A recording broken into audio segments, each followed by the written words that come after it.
It is a wonder Edgar Matobato is still alive.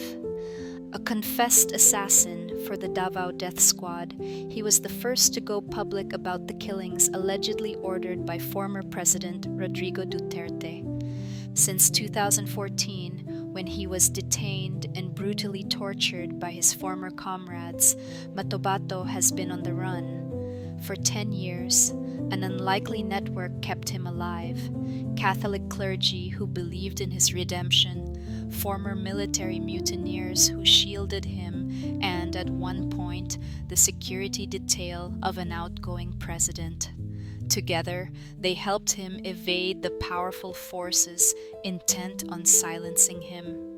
Today, Matobato is out of the country, having fled in the company of 2 priests, a journalist, and a photographer from the New York Times. With his wife at his side, he assumed a new identity, slipped through airports undercover, and landed in an unnamed country.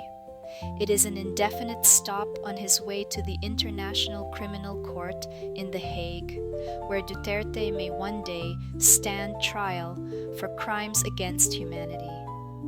His journey from a recruit into a brutal profession to whistleblower to fugitive is a remarkable tale that mirrors the country's complex relationship with violence, power, and redemption.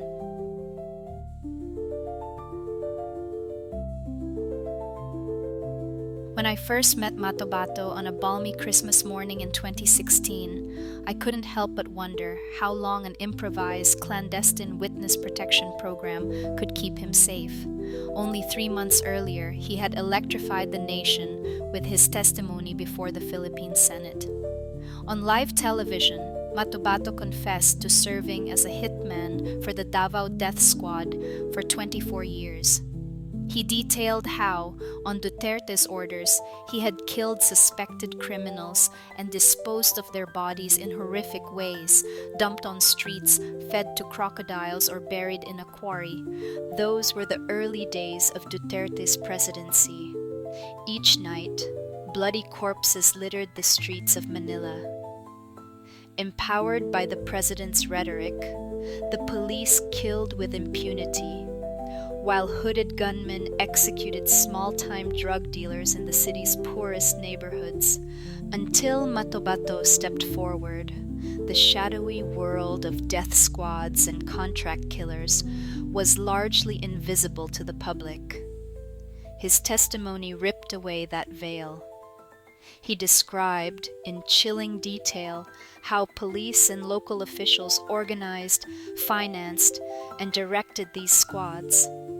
His revelations exposed a hidden ecosystem sustained by the brokenness of our country. Its dysfunctional justice system, the desperation of the poor, and the unchecked hubris of powerful men who believe brute force is the cure for social ills.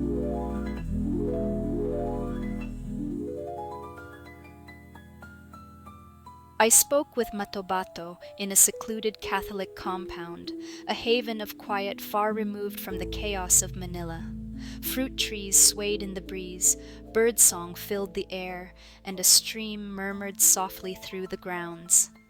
Father Albert Alejo, a Jesuit priest and an old friend, had asked if I could drive him there to say Christmas Mass for the former hitman and his wife. The couple lived in a modest cottage tucked away in the compound. They were under the care of a religious order and watched over by 2 men who kept a discreet but constant vigil. These men, I was told, were from Magdalo, a political party formed by soldiers who had staged mutinies in 2003 and 2007 to protest government and military corruption. Matobato greeted us warmly. Short, stocky, and sturdily built, he wore checkered Bermuda shorts and a gray t-shirt. His voice was soft, his manner polite, even solicitous. Not at all what you would expect of a hitman.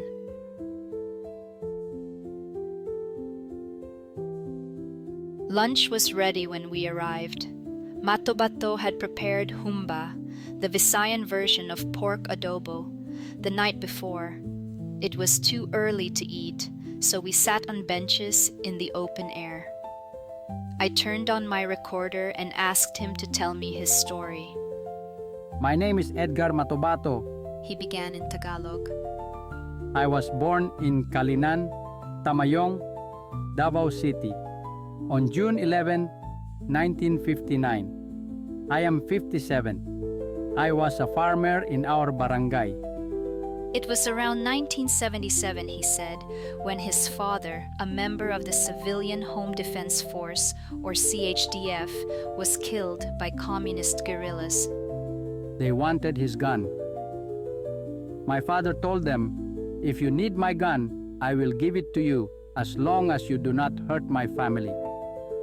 But his father's plea fell on deaf ears. Four men held my father down and cut off his head. Matobato said, matter-of-factly. Then they placed the head on a wooden stake, like a flagpole. He watched as his father's headless body staggered and fell to the ground. Confirming Matobato's account is difficult. A former communist cadre active in Davao during that time said government forces used beheadings as a form of psychological terror. The guerrillas retaliated with killings of their own, he said, but their methods were different. They typically used guns or knives to sever the jugular vein. They did not cut off heads. Still, Matobato has told the story of his father's beheading many times. Not just to me, but to others who have sought to piece together the fragments of his life.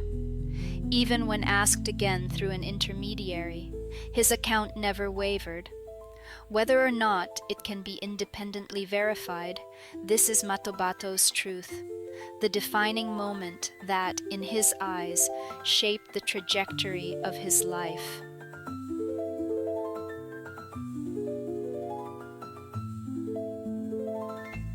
Matobato was a teenager when his father was killed, the eldest of 3 siblings. School was a luxury he could scarcely afford. I would go to school on Mondays. After that, no more. He said. Because if I didn't work, what would we eat?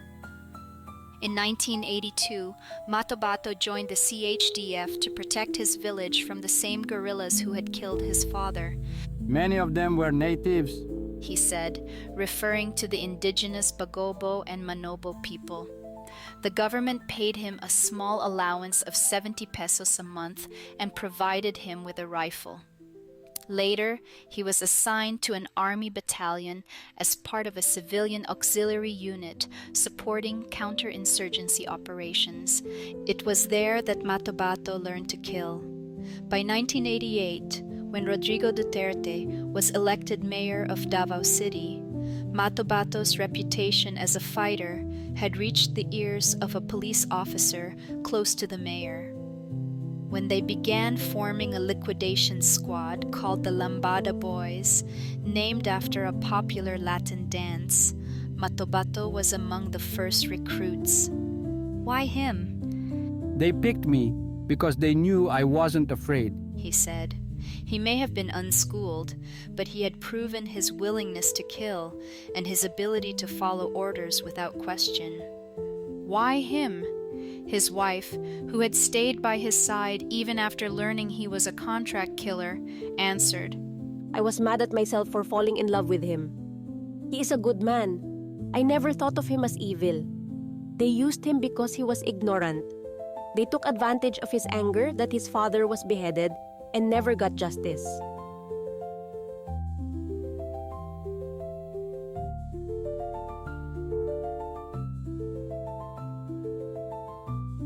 Matobato's story is inseparable from the place he came from, Davao City, a bustling port surrounded by vast hinterland on the foothills of Mount Apo. Beyond the city's urban core lie rural villages where Visayan settler families lived uneasily alongside indigenous tribes, logging concessions, and banana plantations. His is also a story of a time starting the late 1970s during the height of martial law. Military operations, government projects, and corporate expansion disrupted Mindanao's rural communities, leaving many indigenous peoples and settlers displaced. Some, like Matobato's family, scraped by on small upland farms. Others moved to shanties in lowland slums or sought work in plantations and logging concessions. Military abuses and the loss of livelihood drew many to the communist cause. By the start of the 1980s, Davao had become the epicenter of both rebellion and counterinsurgency. The city was the Communist Party's laboratory for new forms of both nonviolent protest and armed struggle, including urban warfare. To the military, it was the proving ground for counterinsurgency strategies like the infiltration of rebel ranks and, in the late 1980s, the deployment of civilian vigilantes. Communist guerrillas recruited heavily among the city's displaced poor, while the constabulary and paramilitary groups hunted suspected rebels. Duterte, a little-known prosecutor at the time, emerged from this chaos as a tough, pragmatic politician. With support from the police, old-time politicos, and communist insurgents, he was elected mayor.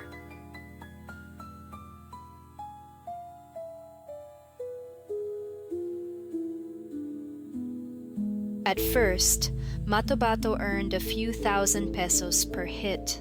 He and his team operated out of a safe house in a low-income neighborhood called Exodus in Davao's Banquerohan district, waiting for orders.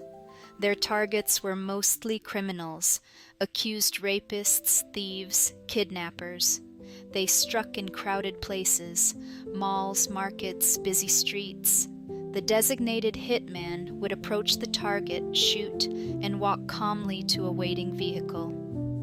In one day, there were sometimes 7 killings, sometimes 4. We never had a day with 0, and we were never caught. We were with the police. Once a uniformed cop saw us, he'd just walk away. One of them would just signal.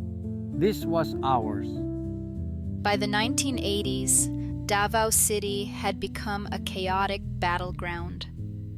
Communist guerrillas from the New People's Army or the NPA ruled slums like Agdao, imposing curfews and organizing nightly patrols. Known as Sparrows, NPA assassins gunned down policemen and other so-called enemies of the people in broad daylight. They maintained order by eliminating informants, rogue cops, and thieves, earning the support of many poor Davaoeños who viewed them as protectors against an abusive state. Meanwhile, counterinsurgency efforts ramped up. Paramilitary groups, soldiers, and local authorities targeted suspected communists. Criminality ran rampant as no one seemed in charge.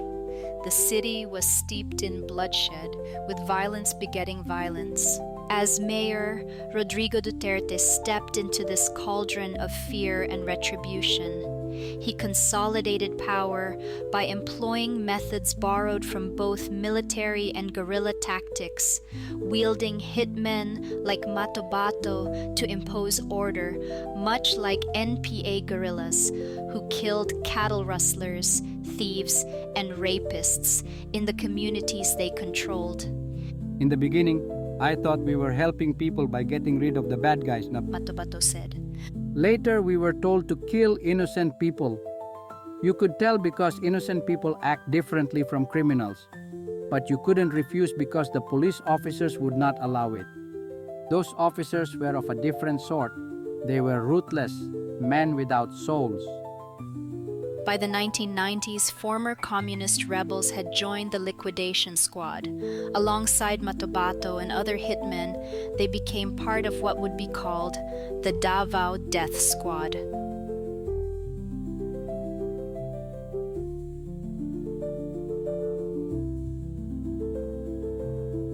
Officially, Matobato and his comrades were listed on the city payroll as auxiliary service workers. and Matobato still keeps the ID card that proves it. In reality, they carried out assassinations, now targeting not just criminals, but also political rivals, suspected terrorists, and those on Duterte's personal hit list. These hits were carried out in secret, the victims' bodies buried or drowned in the sea. Matobato's account has been corroborated by Arturo Las Cañas, a former police officer and death squad member who was also the hitman's handler. Las Cañas has given testimony to both the Senate and the ICC. As the killings escalated, Matobato's conscience began to gnaw at him. At times, I would secretly ask my victims for forgiveness, muttering to myself before killing them, "Please forgive me, I am just following orders." His wife recalled nights after work when the hitman sat alone at home drinking. At one point, she said, he pointed a gun at his head, saying he wanted to kill himself. Davaoeños largely accepted Duterte's brand of frontier justice. They saw the killings as the price of safety. Between 1998 and 2015, a human rights group documented more than 1,400 death squad murders. Duterte, for his part, proudly boasted that his city was the safest in the country. For many Davaoeños, that claim was enough. They re-elected him again and again, keeping him in power for 22 years.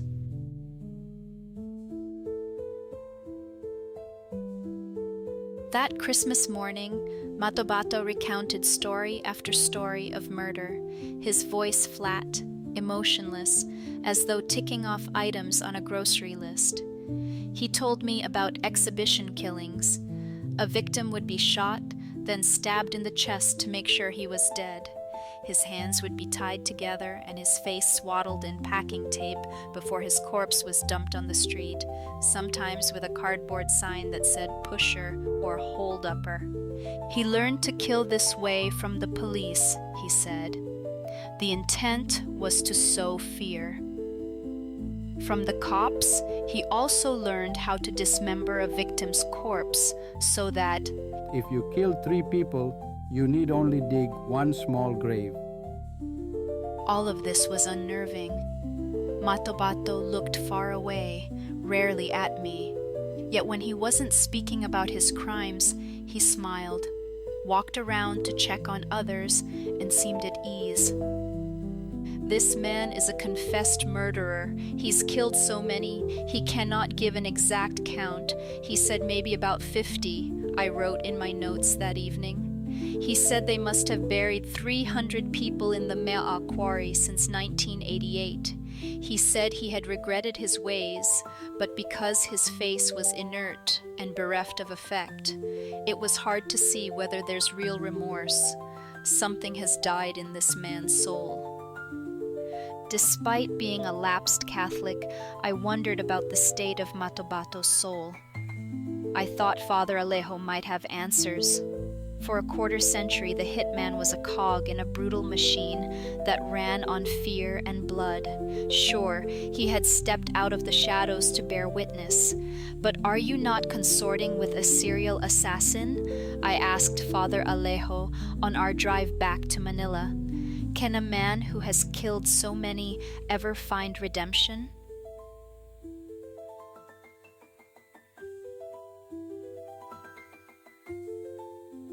In 2013, Matobato wanted out. The killings were taking their toll, particularly one assignment involving 3 young women. He was told they were drug dealers, but he suspected they were innocent. Their deaths haunted him. Sleepless nights piled up, and Matobato, then in his 50s, told his superiors he was too old for the job. When he stopped reporting for work, he knew it was only a matter of time before the squad leaders would come for him. In June 2014, his fears came true. 3 police officers took him to the station, where for a week they beat him relentlessly, sometimes with their fists, other times with a chair or the butt of a rifle. They wanted him to confess to the killing of Richard King, a wealthy Cebuano businessman who had recently been shot in a Davao office building. Matobato believed the killing was orchestrated by the police and death squad working together, and he was to be their fall guy. The beatings were brutal. Matobato lost hearing in his right ear and suffered a fractured chest bone. One evening, a rifle barrel was thrust into his buttocks. He was hit so hard he nearly passed out. He was released the next day on the intercession of his uncle, a retired police officer. Fearing for his life, Matobato fled Davao with his wife. With money from relatives, they moved between Cebu, Leyte, and Samar. In desperation, he wrote to then Justice Secretary Leila de Lima, claiming he had been tortured and wanted to file a complaint. When no response came, he traveled to Manila, hoping broadcaster Ted Filon, a fellow Waray, would hear him out. He couldn't get an audience. Back in Tacloban, he sought help from the Commission on Human Rights, or the CHR, but the regional office, still reeling from the damage caused by Typhoon Yolanda, said they couldn't protect him.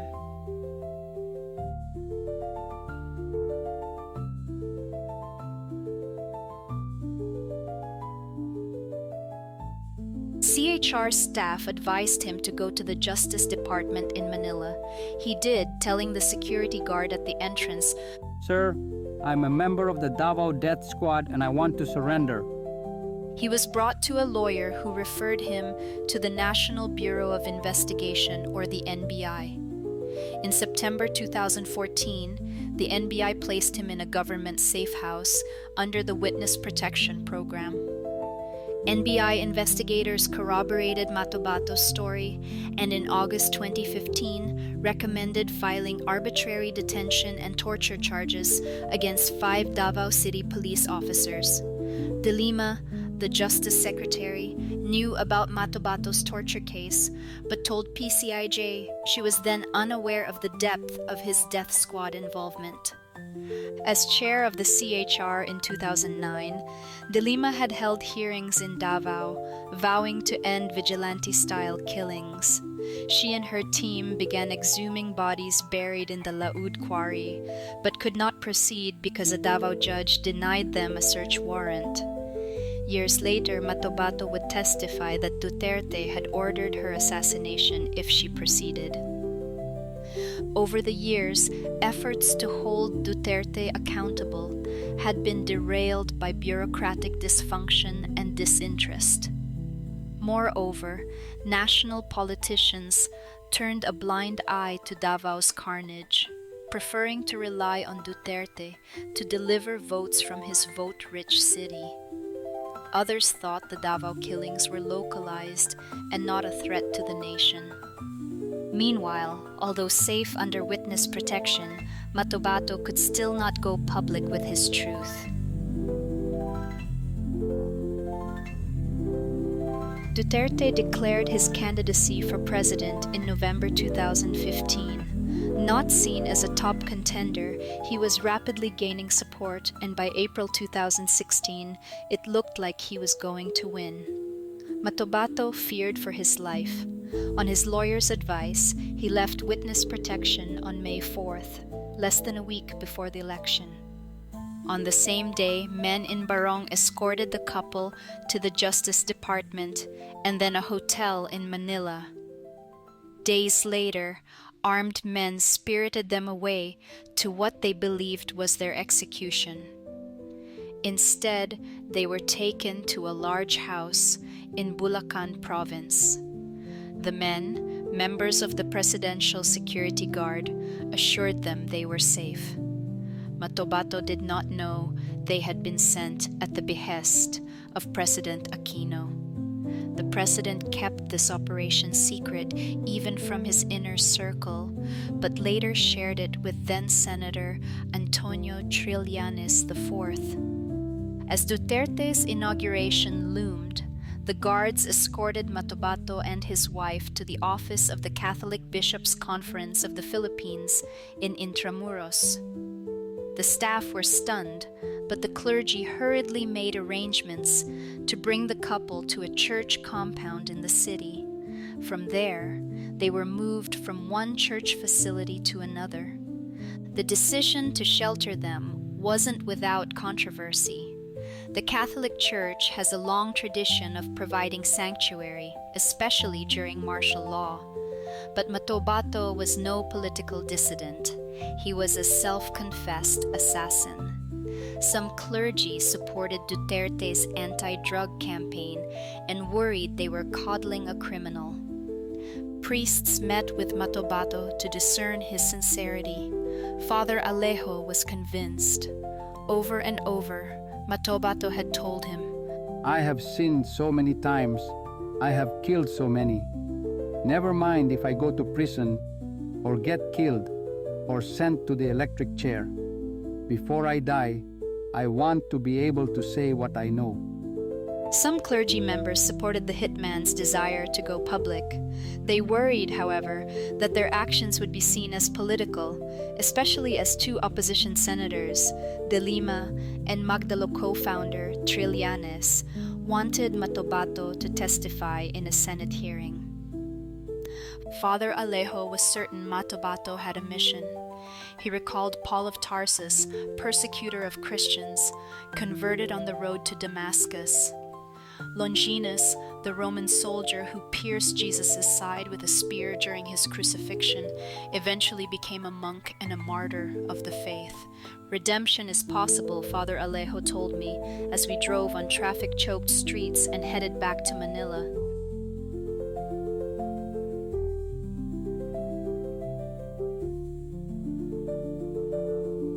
The night before his testimony, Matobato was moved to a hotel suite near the Senate.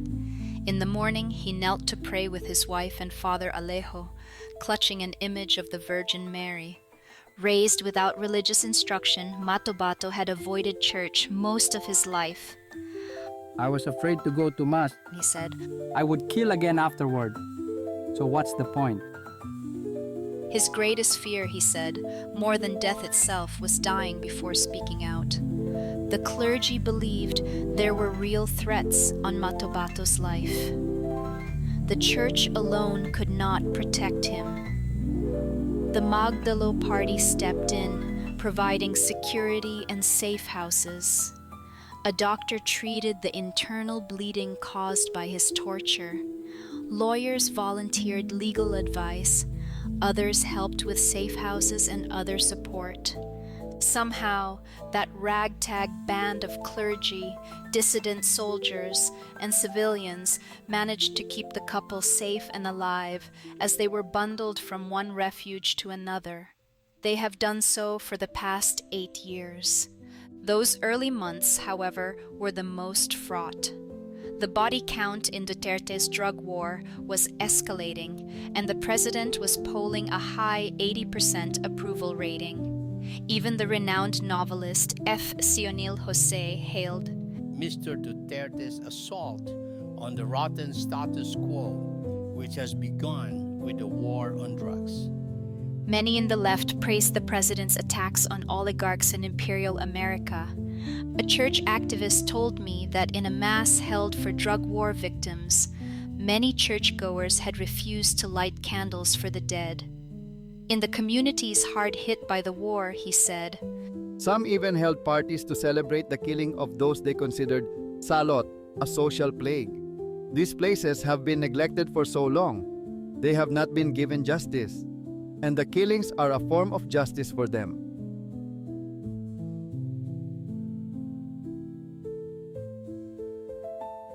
In the face of popular support for the killings, nuns, priests, and pastors improvised ways to respond beyond the usual blessings and condolences.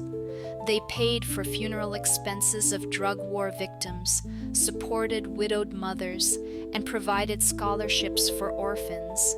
They sheltered terrorized families in seminaries, rectories, schools, and orphanages. Some worked to convince police and local governments to spare those in the church's care, setting up rehabilitation programs on the fly. In 2018, I spoke with Sister Crescencia Lucero, a gentle, soft-spoken nun who had spent decades quietly aiding victims of state violence. At the time, she was sheltering dozens of families and was part of a clandestine network of nuns who provided sanctuary. They moved the families between convents, seminaries, and schools, ensuring they were never in one place for long. At one point, they had to evacuate quickly when Duterte's scheduled visit nearby drew heightened security and the prying eyes of his advance team. I asked Sister Cress how long she had been doing this kind of work. Since 1969, she said, the year she took her vows. Beyond the church, resistance took many forms. Just as death squads operated through hidden networks, a parallel ecosystem of empathy and defiance emerged. Lawyers provided legal aid, doctors treated survivors of torture and assassination attempts, social workers, artists, and musicians counseled grieving families and preserved their stories. Academics, journalists, and photographers documented the carnage. On a sweltering July afternoon in 2017, I watched members of a dance company conduct a workshop for drug sellers, many of whom had lost loved ones to the drug war. They had fled their neighborhoods and were sheltering in a church building. The dancers told them to hold each other, to feel the connection, the weight, the touch. There was silence, and then tears. The University of the Philippines Social Work School began tracking such efforts, finding 74 groups actively countering the government's campaign. A 2019 report noted, "Far from a picture of acceptance or helplessness, there is pushback." These groups ranged from church ministries to human rights advocates, environmentalists, educators, and feminist organizations. Their work seemed small compared to the state's vast machinery of violence. But I realized that, just as a clandestine ecosystem of death squads is deeply embedded in the underbelly of society, so is a parallel world of resistance, connected, rooted, and quietly defying the brokenness that surrounds them.